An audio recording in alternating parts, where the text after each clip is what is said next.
islamisti so bili pravkar popolnoma poraženi v debati s Tomijem Robinsonom na Oxford Unionu, enim izmed najbolj prestižnih debatnih središč na svetu. Vprašanje na mizi je bilo, ali ima Zahod pravico biti sumničav do islama? Najprej bi rad povedal, da bi veliko raje gledal tekmo Anglije, kot pa bil nocoj tukaj. Prišel sem sem zgolj zaradi zavezanosti svobodi govora, ki sem jo imel za ta dogodek. Vem, da imate popolnoma nasprotna stališča kot jaz. Ampak vem, da se ljudje lahko lotijo povabila mene nekam. Ne, da bi se zavedali, s čim se bodo soočili. Popolnoma se zavedam odziva, s katerim bi se soočil. Vendar vam čestitam za vašo obrambo svobode govora. In to je razlog, zakaj sem nocoj prišel. Torej, islam se predstavlja kot religija, ki želi iskati skupne točke z drugimi.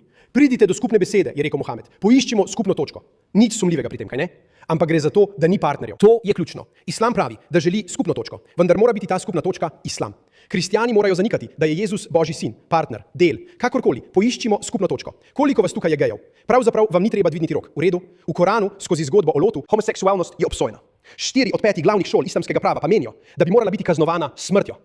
Pravzaprav ima 24 držav, kjer je islam državna religija, kazenske sankcije za homoseksualnost. V 8 od teh je kazen smrt. Zato se sprašujem, če ste gej, ste morda nekoliko sumničavi glede tega. To je v Afganistanu, Iranu, Katarju, Saudski Arabiji, zdaj, Jemnu. Ubijajo vas, če ste gej. Kdo protestira proti temu? Ko našo državo obiščejo državni zakonodajalci ali vlade teh držav, kdo protestira? In tako naprej in naprej. Odlično, neverjetno, zanimivo. Lahko bi to gledala ves dan z vami. Kot verjetno veste, gledala bom to. In vi bi morali še naprej gledati to. Ker ko končno pride do debat, je tako jasno, tako uničujoče jasno, kdo ima prav. Stephen Yaxley Lennon, svojim huliganom, znan kot Tommy Robinson, Stephen zunaj je množica, ki nocoj zaradi tebe povzroča izgrede. In brez zaščite in velikodušnosti muslimanskega palestinskega predsednika ter večinoma južnoazijskega izvršnega odbora bi bil dobesedno gotov.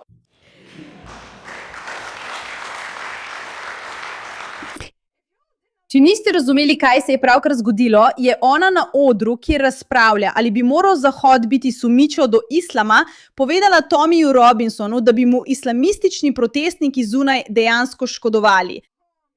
O moj bog, bolj neumno od tega ne gre, ampak seveda so te ljudje neumni. Se lahko vsaj strinjamo. Usmrtitev vojnih ujetnikov, vključno z mladimi fanti, izvajanje etničnega čiščenja judov in kristjanov za ozemelj ali pa poroka in spolni odnos z majhnim otrokom, ko je bil Mohamed star 53 let, se lahko vsaj danes strinjamo. Mohamed ni bil in ni popoln zgled za človeštvo. Prav tako ni vzvišen primer moralne odličnosti. Pravzaprav je ravno nasprotno. Ljudje, noro je. Res noro je, ko to gledate in vidite, kako jasno in natančno je. A veste, kaj se je na koncu zgodilo? Izgubili so. Islamist je zmagal, ker so ljudje tako prestrašeni. Če obstaja boljši primer, kako prestrašeni so ljudje, je to ta.